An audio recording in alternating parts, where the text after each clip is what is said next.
Good afternoon, students. Hope you're doing well, enjoying your readings about group dynamics and enjoying your assignments where you had to get into the community and observe some groups. I'm looking forward to reading some of those papers. Today our topic is on inclusion and identity, or simply the individual and the group. Today I want to explore the following questions. Why do humans seek solitude or inclusion in groups? Remember, we just recently watched a video, short clips from the video about a boy, where we had two major characters. An adult William, who acted as if he was a child, not taking responsibility, believing every person is an island, and a little boy Marcus, who on the opposite sought that inclusion, didn't want to be alone. He was ostracized at school, and the only person he had to talk to was his mom, but she was crying most of the time and was depressed. So Marcus was searching for this connection with William as well as other people. So why do some people seek solitude like William, and why do some people seek inclusion like this little boy Marcus? Another question that we're going to explore is, when do people embrace collectivism? Or which groups of people or individual people embrace individualism? So whether we put our own needs before the group, or the group's needs are more important than our own. And the final question, I'm going to address how our sense of self is transformed into collective or social identity, and whether individual qualities still remain important or not. So those are some of the ideas we are going to look at today. And of course, the key issue is that we as people need to belong, and many theories address that topic, the need to belong. So we're going to look at the theory behind the need to belong, as well as look at some practical examples. So I have a quotation right here from Roy Baumeister and Mark Leary. All human beings have a pervasive drive to form and maintain at least a minimum quantity of lasting, positive, and impactful interpersonal relationships. So it's crucially important for us to have those relationships. And those are also the leading scholars you will hear about their belongingness hypothesis, and you'll hear the names mentioned later on. So let me start talking about the replacement hypothesis, which comes from Sigmund Freud.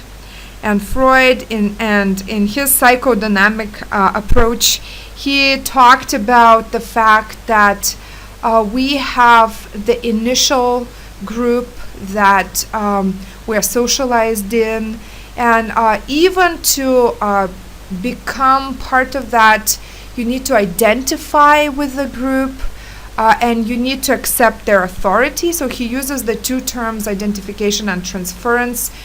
So let's say we believe that the family members are an authority for us as children, and therefore we might transfer those feelings to another group, and we might identify with another group.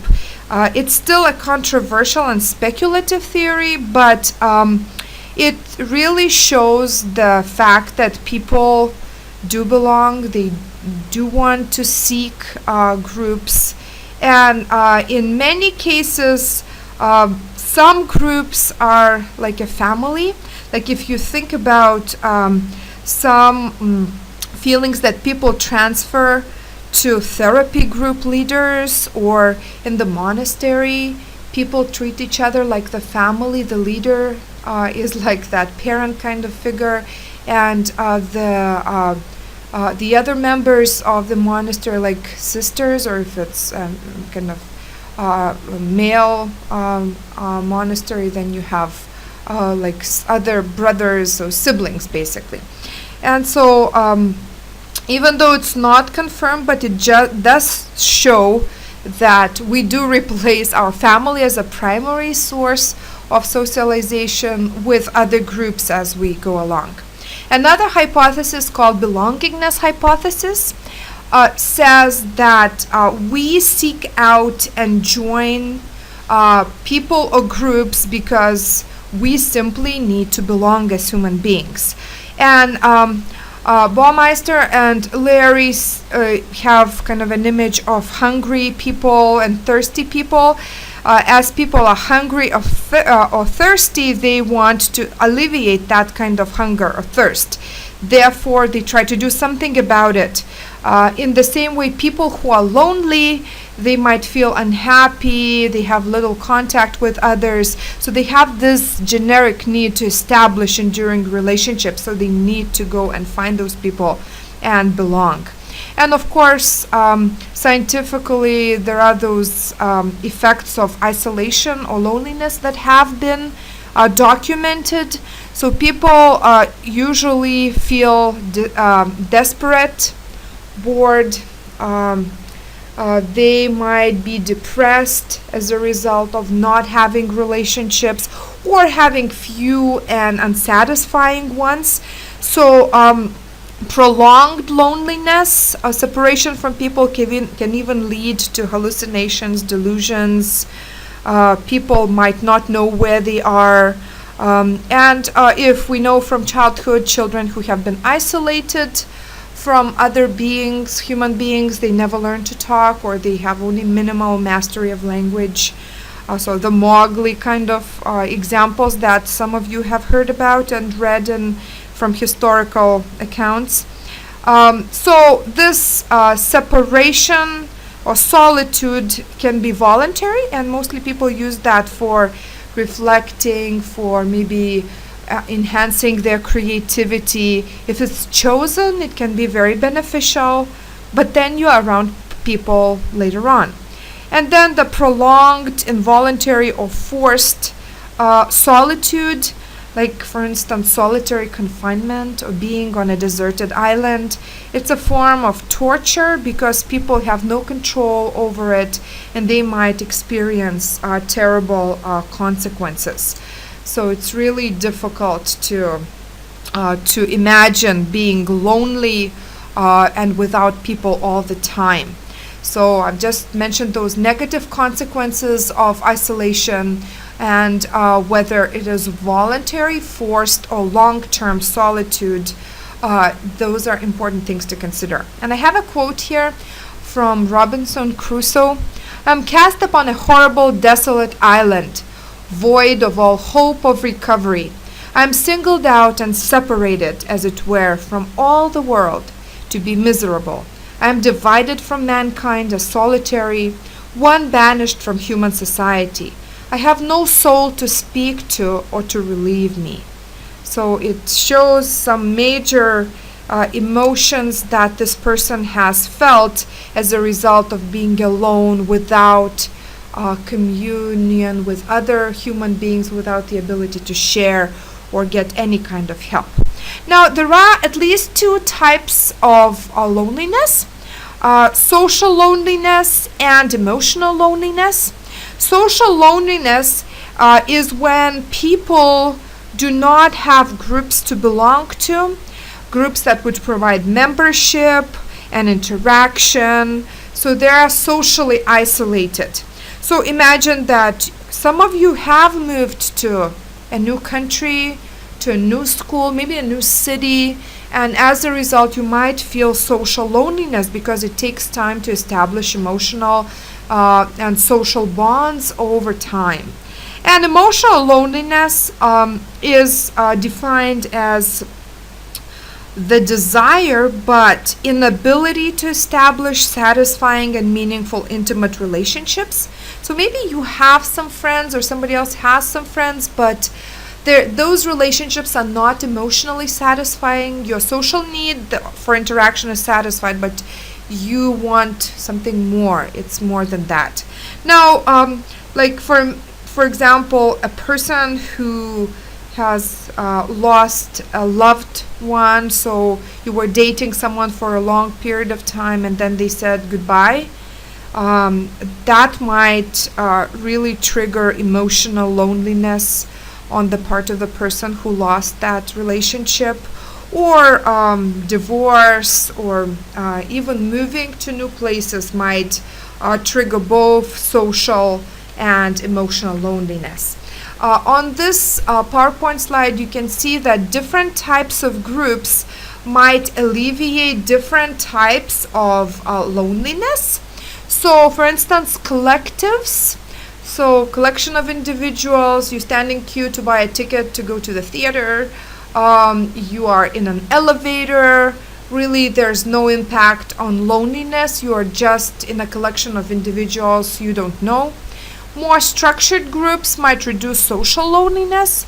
So, being in work groups, bigger congregations, at a bar even, athletic teams, social clubs, you have some connections, but it doesn't help with emotional loneliness because often you're not close to those people. Intimate groups tend to reduce emotional loneliness because small friendship groups, lovers, roommates, they tend to share, they talk on the emotional level, how they feel, what is going on with them. So that helps with that type of loneliness. And both intimate and structured groups like families, communes, family businesses, close-knit teams, they can be helpful in reducing both kinds of loneliness because people are connected into close, organized groups. Now, there is much research on which people we include or exclude in different kinds of groups. And there is very also interesting things about ostracism. I have posted an article on Moodle by Williams who writes on ostracism, so you might find it interesting to read. So in terms of inclusion or exclusion, you can see this graph. The person can be either, if you look at the left and the right hand side, either maximally excluded or maximally included, and then there are in-between things. So for instance, when the group totally rejects and ostracizes the person, for instance, they don't talk to them, there is silent treatment, they ignore them as if they don't exist, that's a form of maximum exclusion. Active exclusion is when the group avoids the person, they might not greet them, they try to cross the street when they see you. Passive exclusion, just ignoring the person, not answering their comments, which is also very hurtful. Ambivalence is neither accepting nor rejecting. The person is kind of hanging in the air. It's difficult for them to know where they are. Passive inclusion, okay, you can join us, but you're not necessarily the most favorite person that we have. And active inclusion, come on, join us. We would like you to be part of our group. And maximum inclusion, you actively recruit the member. You persuade them to join. You make sure they feel good in your groups. That idea of exclusion or inclusion can take different forms. And if some of you decided to watch the whole film about a boy, you will see that, for instance, Marcus is, I would say, actively excluded from the group. That is his school and his classmates. And one of the reasons why this happens, because his mom is too involved with him. She goes to him right to the gate of the school when everybody sees them. She gives him a hug. Then she gives him a kiss. She says goodbye. And when she has walked closer to his friends, she calls him and says, "Marcus, I love you." And then the whole group in the yard, all the children standing there is going like, "Marcus, I love you. Marcus, I love you." And everybody's laughing. So actively kind of laughing at him. And so it's a very embarrassing situation. So people as such, according to that belongingness hypothesis we talked about, they experience discomfort when they are excluded, and therefore they strive to be included and want to avoid that exclusion. So any kind of exclusion can be very punishing, and therefore many people stay in groups even though they are no longer satisfying, they no longer have any meaning, just to feel that they are part of that, to avoid that exclusion. talk to many young people who say, I just have to have a boyfriend or a girlfriend. I will have someone to go somewhere with, those kinds of things. And it's really embarrassing because, you are staying there. It's no longer a true interpersonal, close, intimate relationship, but you just have a person nearby, not to feel alone, not to feel excluded. So that's one side of inclusion, exclusion. Ostracism itself, okay, someone else wants to send me a message. Okay, I'll switch this one off. Okay, thank you. Ostracism is defined as excluding one or more individuals from the group by reducing or totally eliminating contact with a person, usually by ignoring, shunning, or explicitly banishing them. So when we talk about ostracism, so all kinds of tactics that people use to ignore and exclude one person or another. And researchers have studied many groups on that ostracism topic, and things like life alone paradigm, studying people who live alone, how long can they last. Also, Williams himself has used the ball toss paradigm, which simply comes from his idea that once he was in nature with his dog, and some boys came over and started tossing a ball to him, and then they started to ignore him, and he found it painful, actually, even though they were total strangers. And so he would use that kind of ball toss paradigm where people would join a group and toss a ball, and they would decide whom to include, whom to exclude. So some people might not get a ball at all. And Cyberball is kind of an online game. I also have a link for you to look at on Moodle, where you see pictures, something like this on the screen, player 1, player 2, 3, 4, and you can set up which player will you pass the ball to and which one not, and then they look at the patterns of inclusion, exclusion in the game. So it's more like a game that you play, but in reality, even in a game, people try to avoid that kind of exclusion or ostracism because it is painful. So one theory that tries to explain how this happens is Larry's sociometer theory. And Mark Larry says that we need to think about ourselves occasionally, but none of us needs to think about ourselves as much as we do. So, but we do tend to think about ourselves, especially when we notice some signs that we are going to be excluded.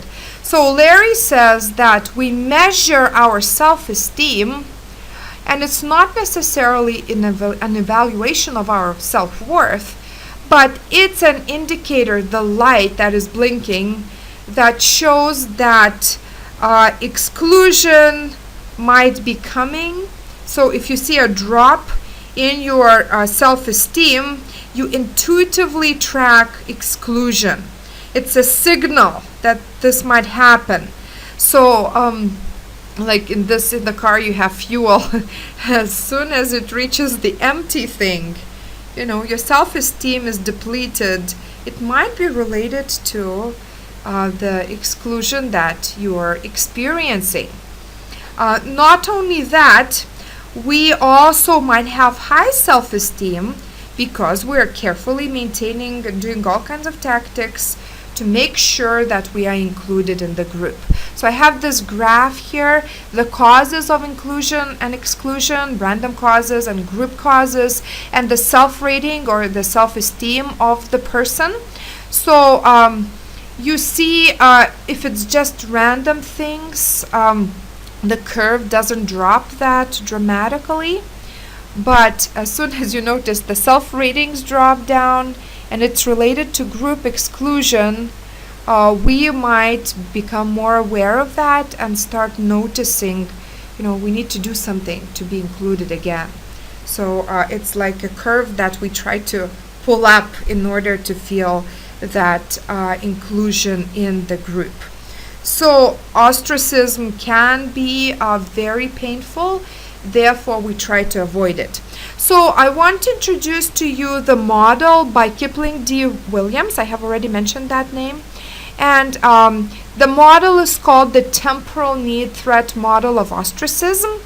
And this author identified several stages of how we might feel ostracized and how we go through the process of it.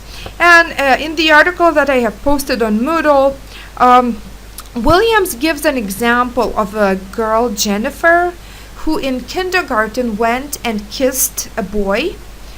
And from then on, the boys and the girls started avoiding her. And they did that by a very kind of creative way.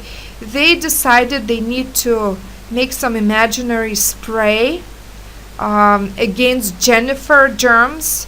And so whatever Jennifer touched, they would kind of spray that or pretend they're spraying it. Therefore, it became a long-lasting way of ignoring Jennifer and leaving her alone. And the crazy thing about it, here wrote that it lasted until the 5th grade, until parents finally moved her to another school. That's amazing. Like, I mean, it's, how can you, I don't know where the teachers were and how it all happened, but sometimes ostracism can be very subtle. They didn't maybe say anything bad about her. But here's the model.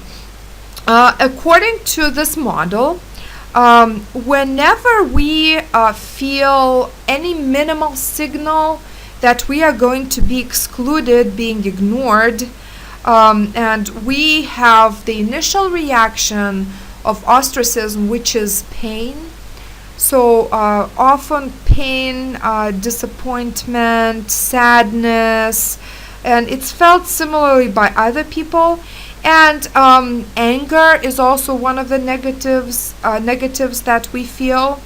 And one of the things related to the pain is that that ostracism threatens our basic, most important psychological needs. And Williams talks about needs of belonging, needs of self-esteem, needs of control, and needs of meaningful existence. And therefore, when our needs are threatened, we enter into the second reflective stage when we need to evaluate, appraise, attribute what has happened. We need to analyze the motives, why this happened, the meaning, its relevance. So we reflect on the context, we reflect how it affects us, what needs have been affected, threatened, and so we need to fortify those needs. We need to somehow protect them so that we don't feel alienated, depressed, helpless, and unworthy, which is the result of the resignation stage, when the person no longer has the resources to cope and overcome that kind of ostracism. So if ostracism persists over a long time, long-term, people often just give up. They don't have the ability to fortify and protect those needs, and it can threaten the person's life. So some people might be more suicidal, depressed, and experience all kinds of physical and other symptoms as a result of that. And one of the ways that William explains how people act and how people fortify those needs is either they become more positive and trying to get that group inclusion, so they might become more proactive, more helpful, might want to help people and do things for others, which might actually help them become more accepted. Or they might act differently. They might become aggressive, they might fight, they might hurt others. So it's not unusual. And others over the long time, if they are ostracized for a long time, it totally affects their self-esteem, and they might just try to avoid people and be on their own. And then you hear of different shootings in schools. You hear of people acting weird, and we don't know what the reason is. And some of the studies that have shown, like high school shootings, for instance, in U.S., about 13 cases out of 15 that Williams describes say that some of those people who actually went and shot somebody were ostracized themselves. They were excluded, they were alienated from the group, they were depressed, felt worthless, and so they turned to aggression. And so that's kind of very scary. Aggressiveness is a way to reclaim control and get attention so that they're not invisible, so that they're not left on their own. So it's very, very important for people to feel part of the group. So from pain to reflecting about what is going on, and needs being threatened, and to trying to fortify those needs. And in the resignation stage, people either fortify those needs, or they might have depleted resources and not being able to function anymore. So they might even not want to be part of any group to avoid any rejection. Also, Williams talks about the fact that biologically, when we experience pain, some similar areas in the brain are activated when we are ostracized. So ostracism might trigger some areas in the brain. So for instance, dorsal cingulate cortex, which you see here, and anterior insula, which are the areas that are usually activated during physical pain. The interesting thing that the same areas are also activated by playing that cyberball game online. Whenever exclusion occurs, if they're measuring like brain activity, they can see the same thing.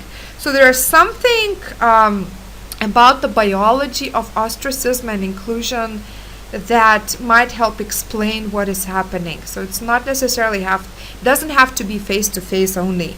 So that ostracism can be experienced online, and now with the different groups on Facebook and different blogs, people can really be ostracized on the net, online. I'll just say a few more words about exclusion to sum it up. That people tend to want to be included, they want to be part of the group, and therefore they will do everything to make sure that they're part of the group, either by acting proactively or acting aggressively. And so that's very important to know. Now, our next topic is individualism and collectivism. Why are some people reluctant to join groups while others are? Why do people want to have their individualistic qualities, traits to be noticed while in other groups? We have a statement that a nail that stands out has to be hammered down. Personal identity and social identity are part of individualism. So the personal identity is me, my traits, my beliefs, my skills. Social identity is us, we as a group. So this identity comes from the group, from social categories of groups and membership in a group. So social and personal identity. Individualism has traditionally been defined as a personal outlook or ideology or a tradition that emphasizes the individual. So the individual's rights, independence, rather than the group's rights, relationships, and so on and so forth. While collectivism is an ideology or a personal orientation that emphasizes the primacy of the group rather than the individual. So we talk about the group's rights, the individual comes second. So me versus my family. And interestingly, individualists are egocentric, while collectivists tend to be sociocentric. So that means that, for instance, to give an example, when someone is insulted in an individualistic culture, you attack the person. Say, oh, you're stupid, you don't know what you're doing, you have no idea, and so on and so forth. In collectivistic cultures, you tend to attack not the individual but the groups they belong to.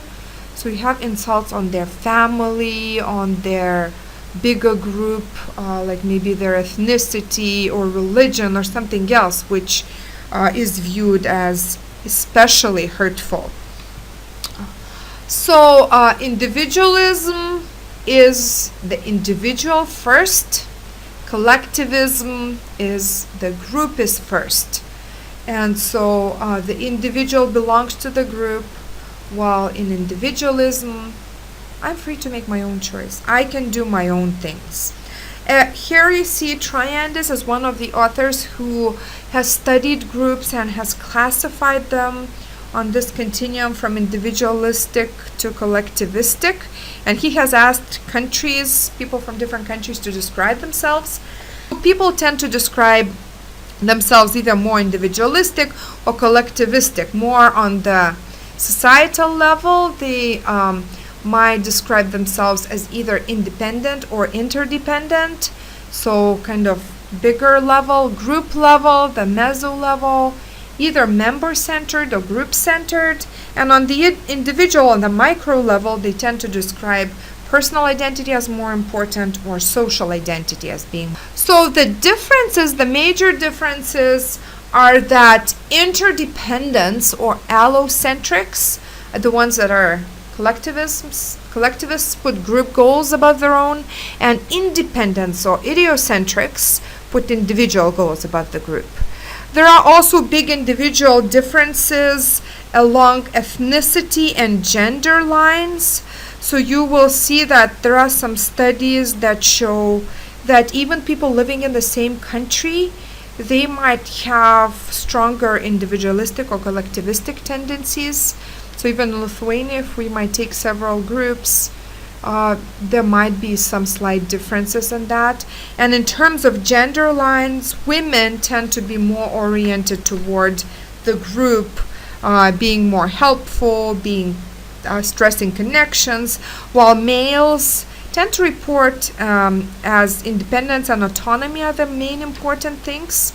However, we know that for both of them, both are important, yet this is often one of the major differences that you see being stressed. So, collectivism, individualism, where are you? Where do you stand on collectivism and individualism scale? Very likely we are somewhere closer on the individualistic side, even though collectivism is still important. We are part of the group, especially if some of us come from Eastern Europe. The group might still be very, very important, but probably not as much as in some countries like China. The final thing I would like to pay your attention to are different categories, different groups that we have. I would like to stress some definitions. All of us have what is called the social identity. We are part of the group, and social identity theory says that the question about who I am is shaped by the group membership. So a sense of identity begins with the group.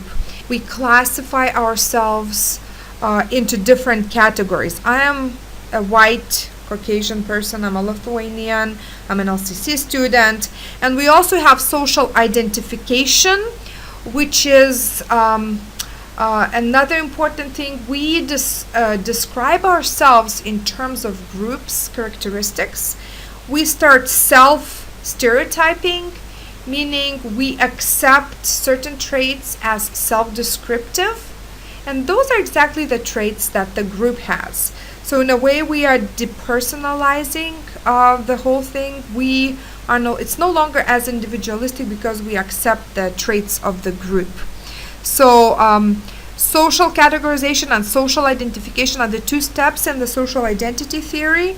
So self-esteem as such is your overall assessment of yourself, and your collective self-esteem is your overall assessment of what is based on your group, that thing you have in your group.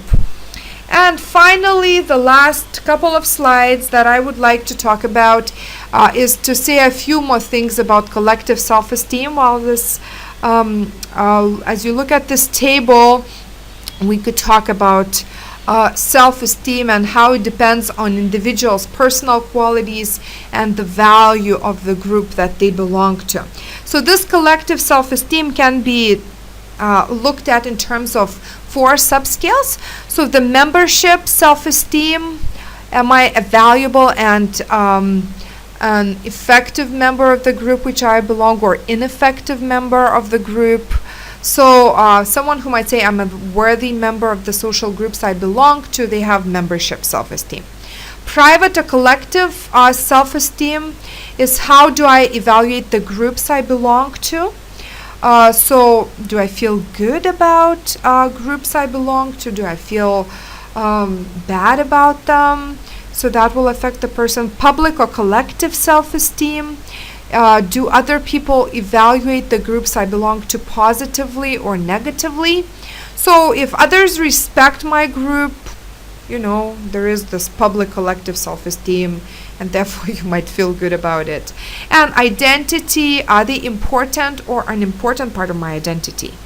So let's say if you have strong religious values and you belong to a group that emphasizes those values, it might be very important to your identity. So identity is part of your collective self-esteem.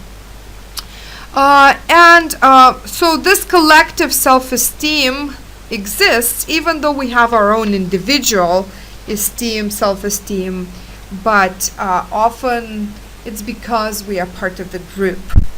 And when we are in groups, according to Leon Festinger, we tend to compare ourselves and our groups. So therefore we might seek out other people because we might need information about self and the environment and information from others.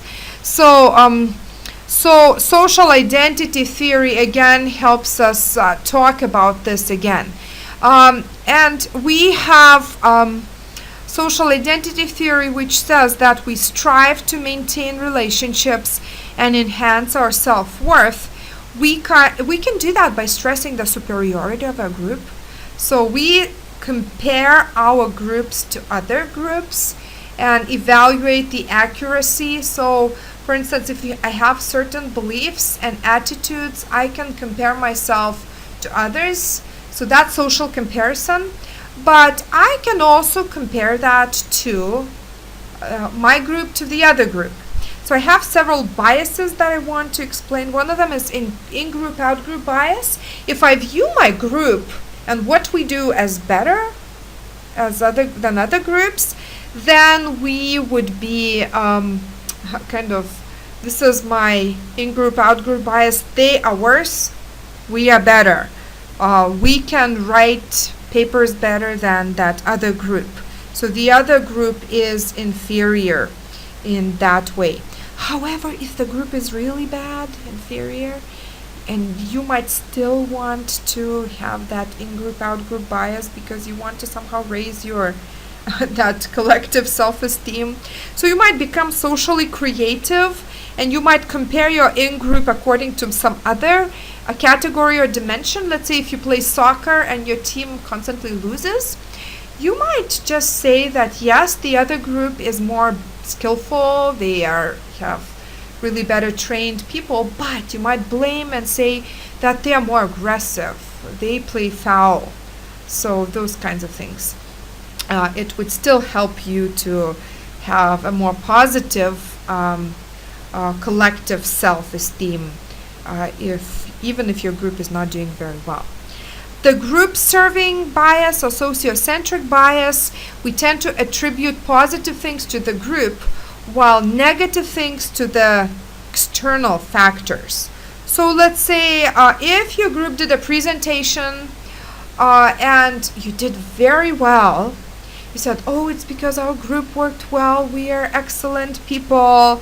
And if something went well, you said, oh, the instructor didn't explain things well, oh, there were external noises, this person didn't help us, and so on and so forth. It's similar to self-serving bias, which is a more like on an individual basis.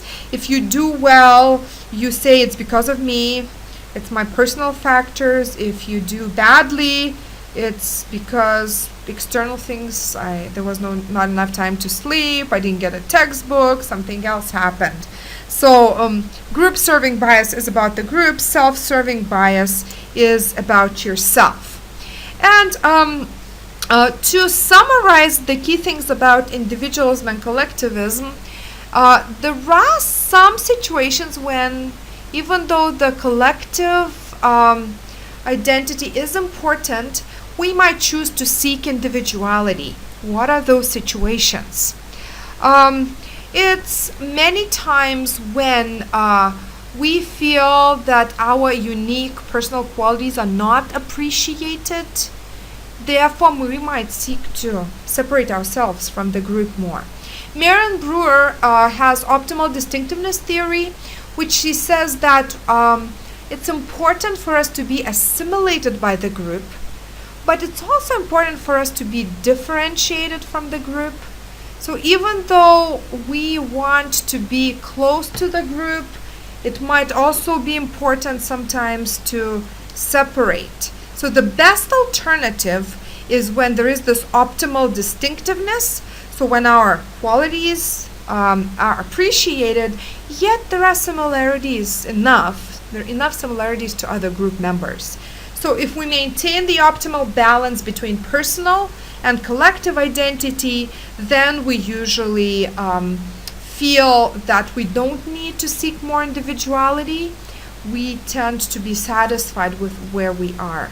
However, at other times when there is too much of this assimilation, we might feel like we are choking in that group and we need to run away from the whole situation, and that's really difficult. So that's the lecture for today. Please make sure that you read the textbook carefully. The study guide will be on Moodle. So I would like to wish you all the best and enjoy your reading. And as you read, try to apply that to your own groups as well. Thank you.